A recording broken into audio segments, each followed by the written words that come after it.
a welcome back session out there? Yeah, it was fun. Obviously the heat makes it pretty tough, but the boys have had 17 days off over Christmas. We've had programs which have been pretty hard, so we knew that coming back today we're going to have a hard session, and the boys did pretty well out there today.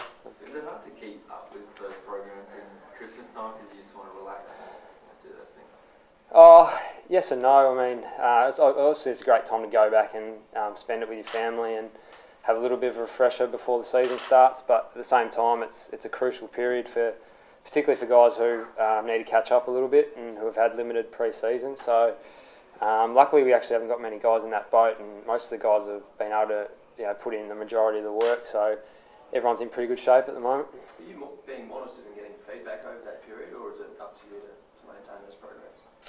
Oh, we do a bit of monitoring within our own group, like players look after one another, try and help each other where we can, try and train together. Obviously we've got a number of guys from Victoria, so they sort of like to get into groups and do their training together, and which sort of makes it a bit easier to do, and you get that quality of work as well. So when you come back, it's not so much of a shock. Can you talk us through what that sort of program involves? Like, is it just as hard as like pre-season now, or what do you do? Oh no, it's probably not as hard. It's obviously you try and get all your training done in the morning, and then have the afternoon to sort of relax and have a bit of a rest. Whereas during the week here in pre-season, it's full days, and it's much tougher. But it's just, I guess, a sign to keep maintaining your fitness rather than so much improve it. It's for the guys who have put in most of the work. It's just about maintaining so that you don't drop off. What's the real emphasis going to be this pre-season?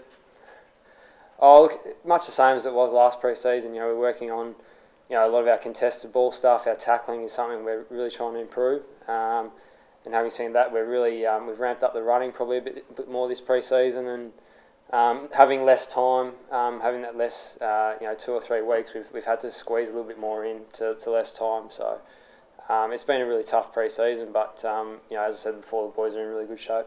What's looking forward to the program that's different that you've noticed? Oh, a lot of the stuff we've kept pretty similar to last year. Nick's put his own sort of slant on it, and he's got great expertise in the strength and power side of the conditioning, and we've just been trying to develop that over the last 12 months, and he's been outstanding at making sure our guys are getting stronger and faster, but at the same time still having that aerobic base that you need for the game. Does he bring a lot of his rugby background into it? Yes and no. Like he helps us a fair bit with our tackling and that sort of thing, but the game is pretty different to rugby, so we've got a number of guys around the sides like Matty Bode and Duncan Callaway and a few other guys who have actually got a really good footy background who can, help Nick a little bit in that regard, not coming from a footy background. Who's sort of bulked out the most this year? Oh, it's hard to know, but looking at someone like Brodie Smith, just continues to develop, and he had a great year last year as a second-year player, so he's come back in great shape and is really developing well. He's one guy that stands out to me working in the midfield group. So. Are you in the best shape of your career, you reckon? You're getting PB before Christmas, and how are you feeling?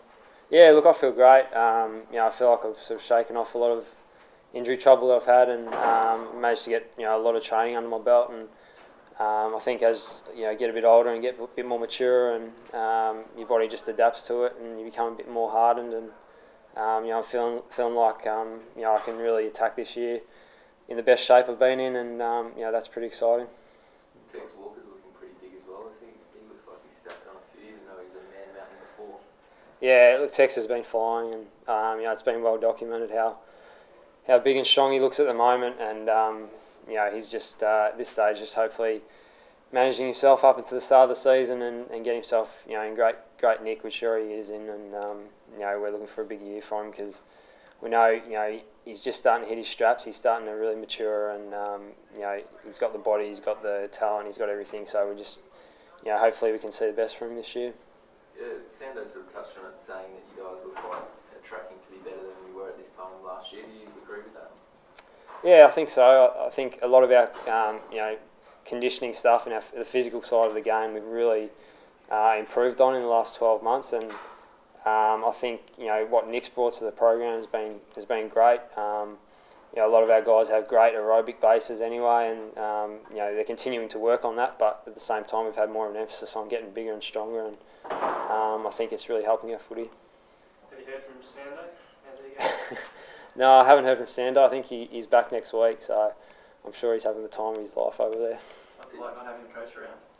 Oh, it's a little bit different, but he warned us he wasn't going to be here, so we got Bix and Scotty Camporelli taking over, and Dean Bailey as well. So there's no shortage of coaches around to run the show.